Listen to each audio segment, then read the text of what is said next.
They don't play football in the Champions League. They also don't play in the Europa League. I know that. Imagine what is this for a fan of Manchester United. Imagine what is this for me.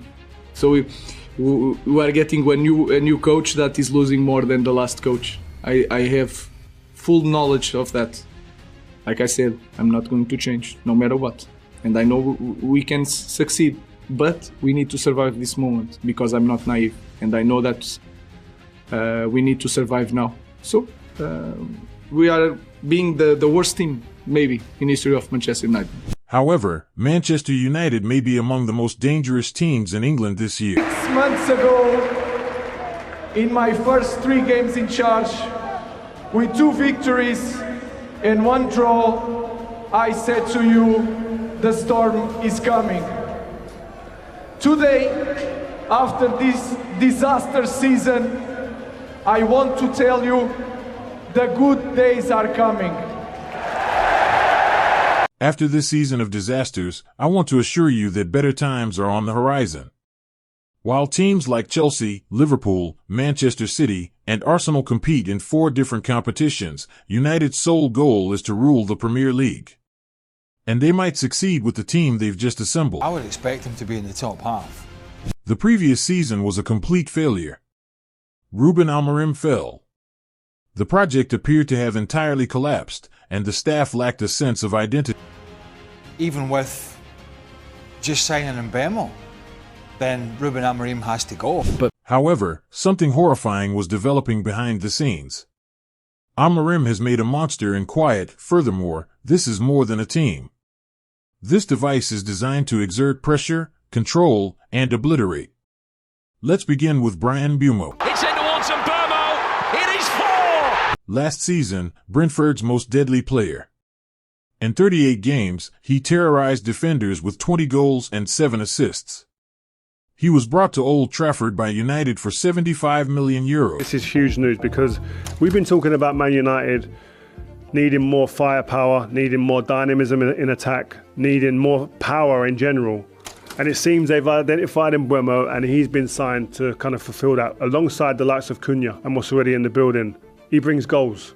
So the stats, and I don't drive everything on stats, the eye test has to work and match up as well, and the eye test does.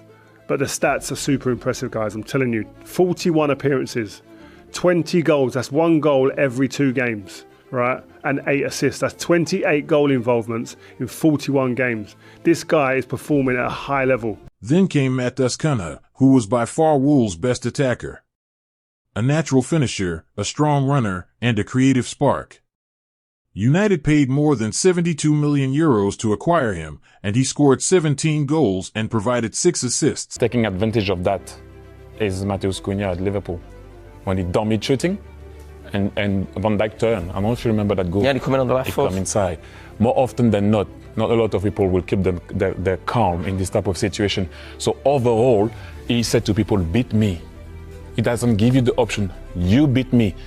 And more often than not, out of 10 times, he will win 8 or 9. However, they didn't stop there.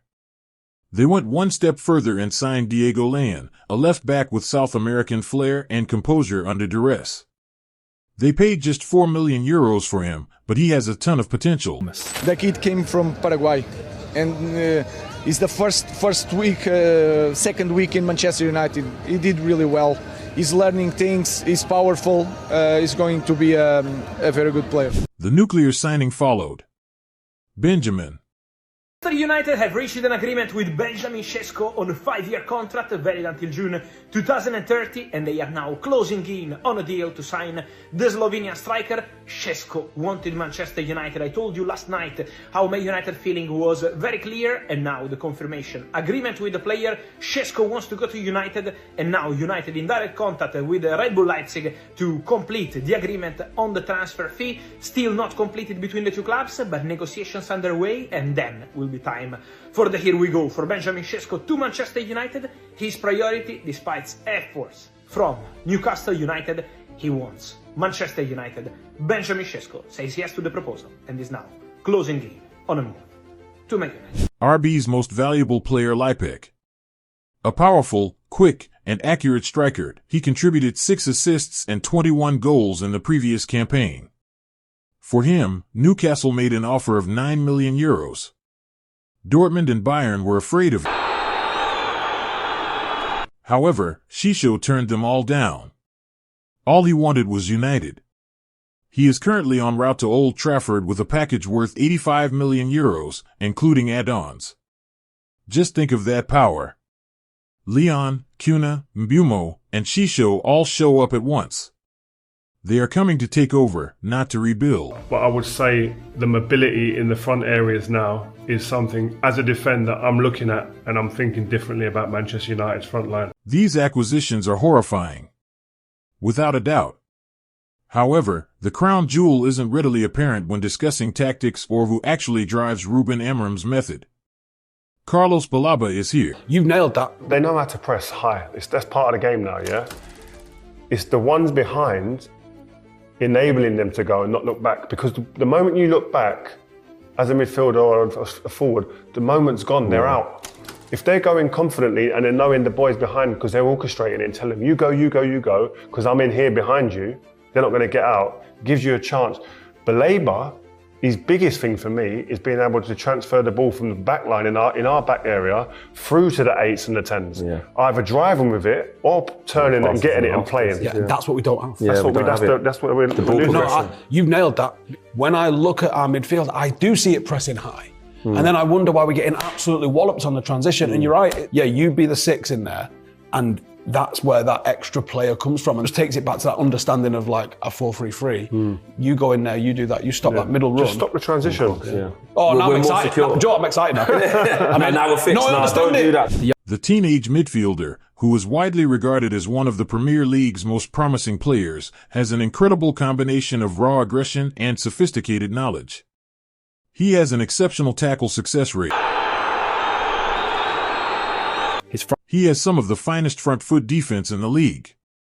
More significantly, his understanding of the game complements Amore's ball-dominant, high-pressing approach flawlessly. However, labor is more than just a signing. He serves as everything else's metronome, anchor, and silent destruction.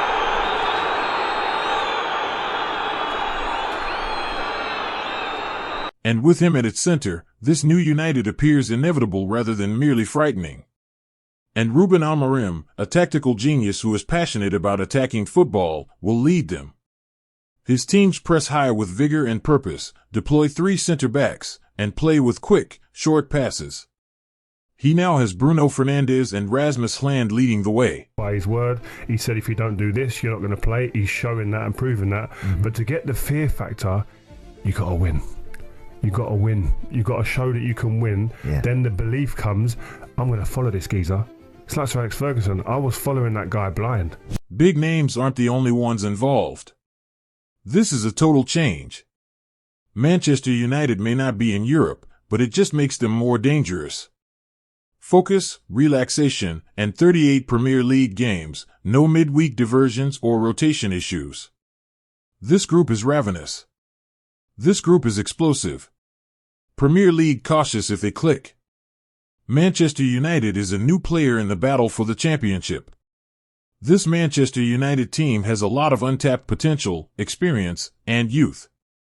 However, we must begin with Benjamin Šeško if we are to fully comprehend this team's direction. Šeško at 11, the way I think you can question Kobbie Mainoo 15.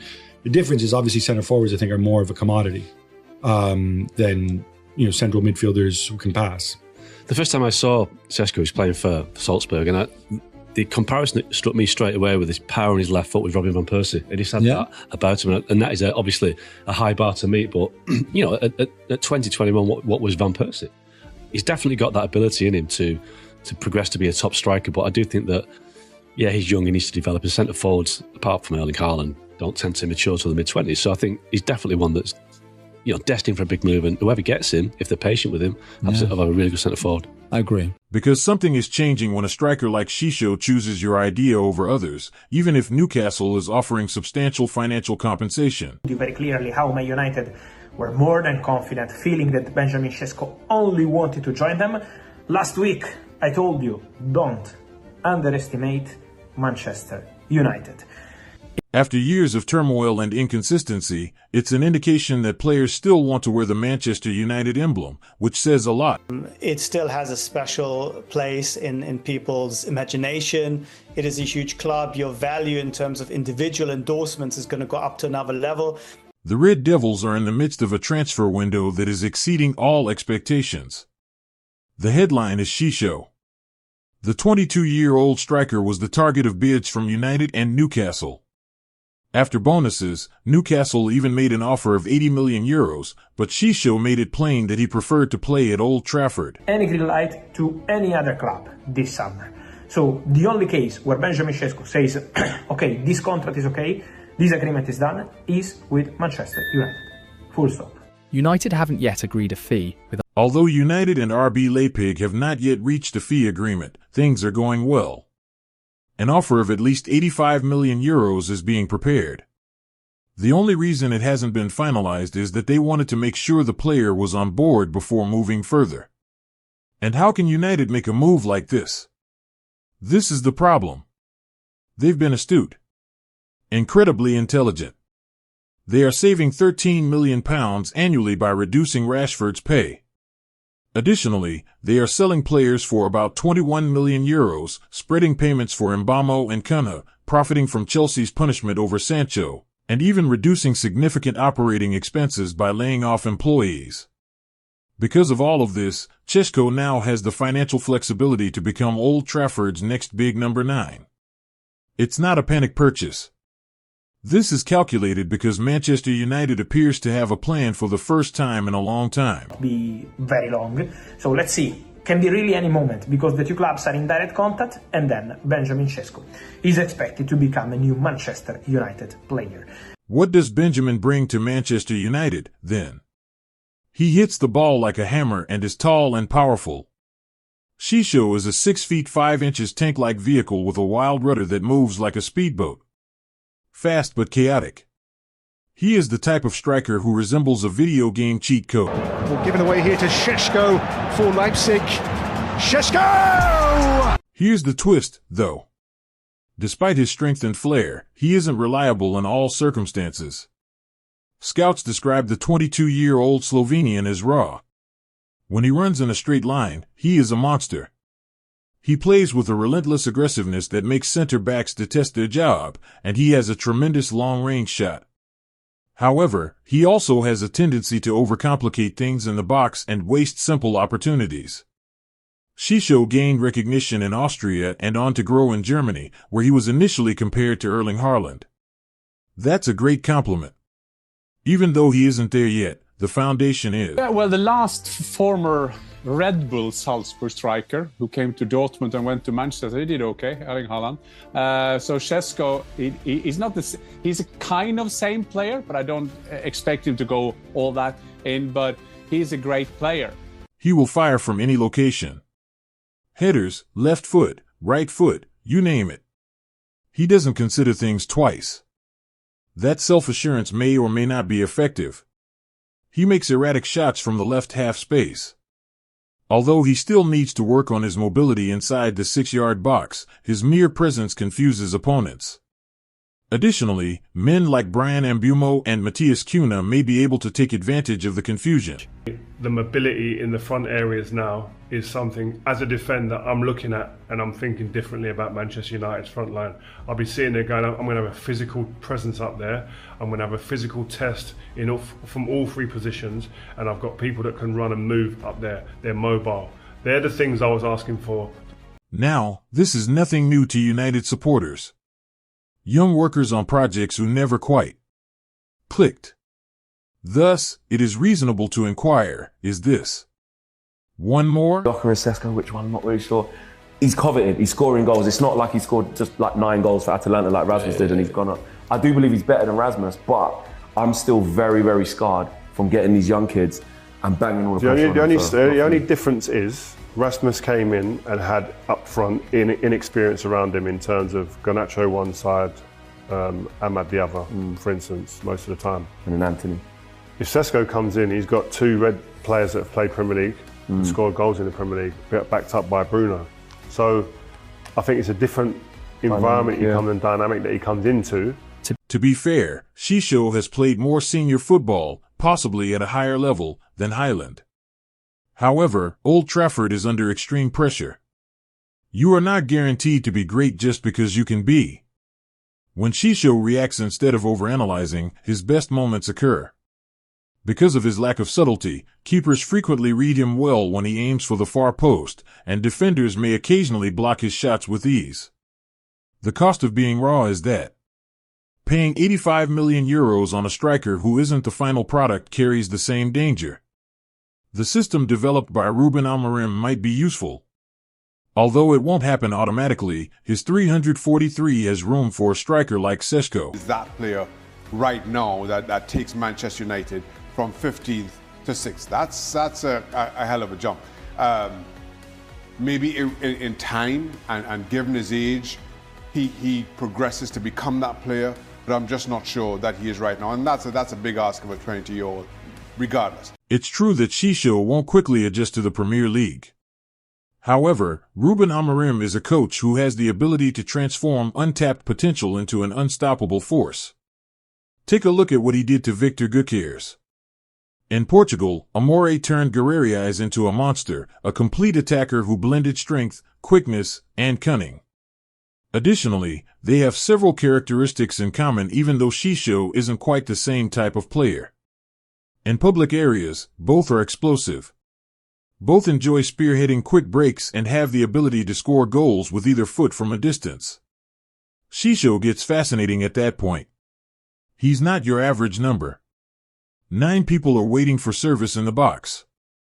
After making a deep drop to retrieve the ball, he connects with his teammates and charges ahead at full speed. He has the strength to shake off opponents and the quickness to traverse through confined locations. It's uncommon to find that combination of skill and power, and United has been lacking it. Above all, Šeško provides the goals that this Manchester United team sorely needs. However, he is not by himself. The whole Man United squad got last year, so that's a huge improvement in that sense. 2 of those guys have played in the Premier League and have scored goals here. Šeško now has to go and transfer his form, his goals, his menacing play at times into the Premier League. Manchester United must rediscover what made it great in the first place if it hopes to cease being a shadow of its former self. Brutal transition assaults, strong defense, aggressive pushing, and direct play. Matheus Cunha brings precisely that to the table. Bruno Fernandes is frequently the lone player who is always looking ahead, whereas the majority of United's current players delay with the ball, holding on to it for a second too long or playing it sideways. However, one guy cannot accomplish everything. Cunha becomes crucial in this situation. Between the midfield and the attack, who knows who the starting striker is going to be for Manchester United next season, but if it is a target man or an out-and-out true striker, if he sticks with Højlund or goes and signs someone else, this is the guy who can link the two together. Cunha is more than just a winger or a striker. In addition to making runs behind defense when space opens up, he is a connector who drops into midfield to create plays from the back. Whether it's through deft passes or assured dribbles, he's a player who breaks lines. It's about meaning, not merely flair. He seizes opportunities to advance when he sees them. No second-guessing or recycling possessions for no other reason. He propels the ball ahead. He searches for balls that are through. He puts defenders in awkward situations. For years, United has been lacking a player like him. As a left-sided number 10, a right-sided creative outlet, or even a fake 9 when necessary, Cunha can flourish in a system such as Amorim's 3-4-3. He is not scared to take chances in the last third, has a good sense of space, and knows when to drag defenders out of shape. Since joining Wolves, he has played about 70% of all potential minutes. A dependable and diligent engine. They've lacked match winners. He seems to be that. You mentioned there, the goals are easy to look at, but sometimes you see him dropping deep, getting the ball on the half-term and setting up the attack, and then getting on the end of it to score goals. Yeah, and that will be really attractive to Amorim. Very attractive. Cunha possesses the unpredictable, slippery, and constantly two-step-ahead Brazilian chaos factor, yet he balances it with tactical precision. He may not yet be a superstar, but that's not necessary in this system. All he has to do is be himself. A player who can use the ball to advance the team. The acquisition of Matthias Cunha was one of Manchester United's best summertime decisions. Cunha frequently played in a 3,421 formation, which is extremely close to the structure that Ruben Amorim intends to deploy at Old Trafford, not only because of his skill set but also because he was accustomed with the system under both Julian Lake and Gary O'Neill at Wolves. Thus, he is not entering a brand new environment. With superior players surrounding him, he is taking on a role he is already familiar with. However, it goes beyond tactical fit. It's about what Cunha offers that United hasn't had in a long time. He is erratic. He's a manager that has improved players at our clubs he's been at. He's a manager that clearly wants Cunha because he's involved in the transfer process. And I don't see a player who scored 15 goals from an XG of 8.6 last season at a Wolves team that weren't very good, who sold their best players in the summer, Max Kilman and Pedro Neto, and he still gave you 15 goals and missed a bit of the season as well. I don't see how he goes to Manchester United and gets worse or the output goes down. I think he continues his trajectory, and I think he will be a very good signing for Manchester United. Is 15 goals this season good for a Man United striker if they want to be challenging? He's not a striker though. He's not a striker. I don't think he'll play number 9. I think he'll be one of those players behind the number. You now have a striker who is genuinely reliable. Matthias Cunha, who plays just behind the number 9, is one of them. But what happens if you include Bumo and Bryan? The response is complete mayhem for the opposing defenders. Bearing in mind we were 16th in terms of goals scored last season. 42 goals, Rio. These lot are getting you minimum 40 goals between them. Yeah. Do you know what I mean? Yeah, they're not going to match one for one what they've already got. Exactly. They won't match one for one. If you get all three of them, you can't. If they do, we're top 4, right? If they manage that, but they won't.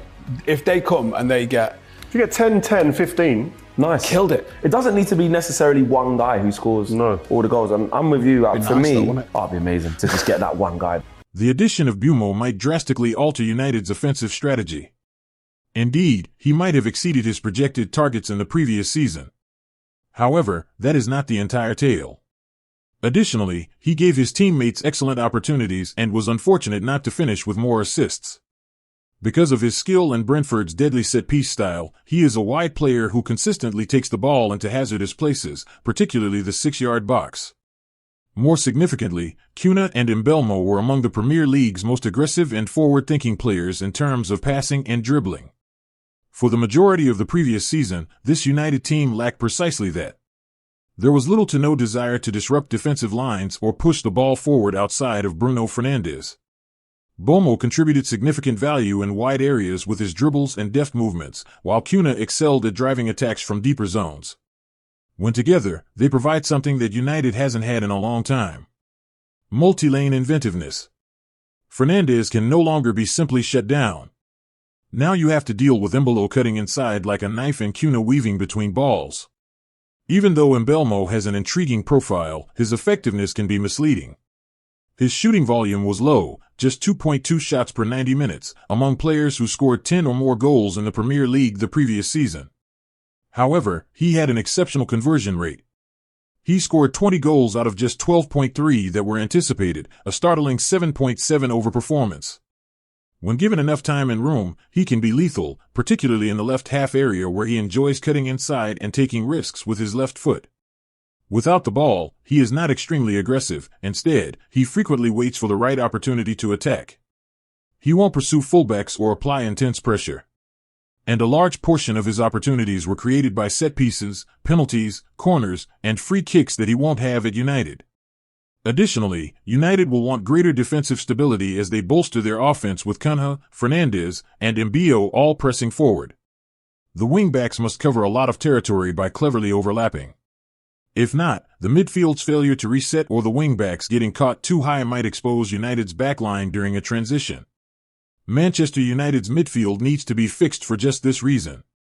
Even if you bring in every attacker on the planet, you won't be able to make the connection between offense and defense. You will never succeed if you are unable to construct the play. Bruno Fernandes can help with that. He has vision, intelligence, creativity, and leadership qualities. But let's face it, Bruno hasn't been at his best in a very long time. Why? When Amorim wants it to function, there won't be the big spaces, and they won't be playing transition football. It will happen sometimes, but Amorim's ideal way of playing isn't for having transitional football, which we've been having a lot of, which exposes the inadequacies of the midfield players that we've got and the profile that we have there. So if they can change that, then it changes. This team runs the risk of being the same old story without that structure. Inconsistent outcomes, eye-catching names, and no awards. Diego Leon's signing is therefore more significant than most people understand. He is more than just a fullback with potential. He is a weapon. Quick, forceful, and strong in one-on-one jewelry. More significantly, though, he is skilled at breaking lines. Driving from deep positions into opposing territory like a freight train, he carries the ball with authority. And that's gold in a Amorim system. Diego Leon has already contributed his first preseason assist, but his impact extends beyond the numbers. In addition to maintaining width, he attacks the box, provides passing lanes, and keeps opponents guessing all the time. He constantly shifts and scans, and when he advances, he does so with genuine conviction. United hasn't had a fullback like this in a long time. Someone who runs with intention rather than just for fun. Someone who can launch themselves forward during a transition after defending in a block. A player who is adept at both order and chaos. Diego Leon has all the components, positional knowledge, endurance, speed, and an offensive mindset, but he's not quite there yet. Lion could be one of the most important components of this renovation in Amorim's tactical form, where wingbacks must be both defenders and creators. Šeško, Cunha, and Mbeumo are Manchester United's three new attacking weapons, but if they want this project to succeed, they still need to get one last component. An anchor in the midfield. Yes, the team already has KBU, Mason Mount, and Ugart, but they need more depth and control in the engine room if they want to avoid crumbling under duress like they did last season. Carlos Baleba can help with that. Remains the case, because Manchester United in the recent hours have approached the camp of Carlos Baleba, the top midfielder from Brighton, to tell them that they have a serious interest in the player. Carlos Baleba is more than just a smart addition. He is the piece of the puzzle that Manchester United was unaware they needed. Leo Baleba, who Brighton signed for a little under £26 million, had a tremendous season in the Premier League with 40 games, 4 goals, and 2 assists. However, don't let the figures deceive you. When the ball is not at his feet, he is very valuable. He is a front-footed destroyer who is constantly ahead of the game by reading it. Baleba is already there, snapping into tackles, intercepting passes, and stopping rhythm before it even starts when the opposition is merely attempting to settle in.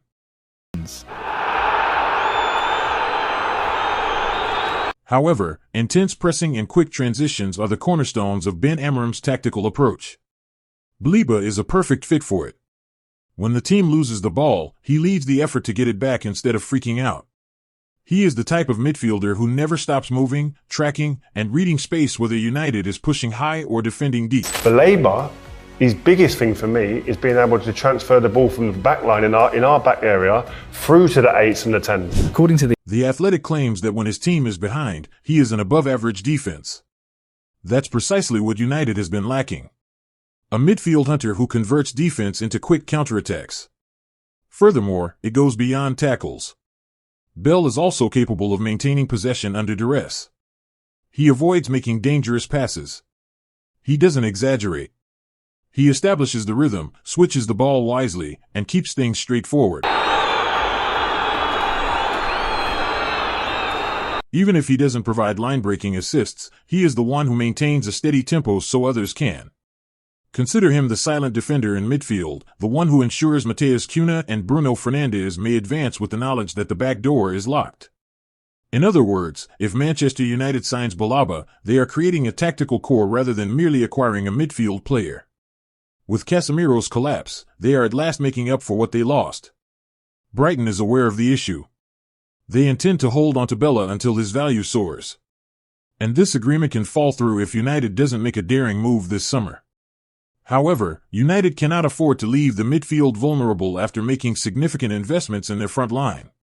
When Leon charges into the box, Bruno pushes forward, and Cunha drifts wide to make room. They need someone to hold the fort. In the story, see this deal is very difficult because Baleba is a top player for Brighton. Baleba is a crucial player for them. Brighton don't want to lose the player. Brighton want Baleba to stay and to be a crucial part of Fabian Hülsler's squad for the upcoming season. At last, Manchester United has a legitimate team. Not a patchwork of squandered opportunities and overpaid veterans. Not a bewildered team that stumbled from the Europa League to obscurity in the middle of the table. This time, it's different because United has a team that makes football sense for the first time in years. The Champions League does not include them. Their biggest advantage may be that they aren't even in the Europa League. United can concentrate solely on the Premier League while Arsenal, City, Chelsea, and Liverpool battle difficult midweek games. They'll be able to save their legs for Saturday. No excuses, no midweek collapses. The numbers speak for themselves, and this is their opportunity to gain momentum week after week. This season, Šeško and Mummo might easily score more than 30 goals together. That is 90% of United's total output from the previous campaign. Add Adams' clear vision, Fernandes, and Adden. Old Trafford no longer feels like a cemetery. It seems like a trap. The Premier League is in danger. Because there is no buzz surrounding this trio. It's not wishful thinking. It's an issue. The kind of issue that title contenders don't anticipate until it's too late. So feel free to question them. However, keep in mind that the sleeping monster is awake when Šeško is scoring goals, Cunha is destroying midfields, and Ambio is dancing past fullbacks. Like the video, subscribe to Kickster Facts, and turn on notifications for real football facts you won't hear anywhere else.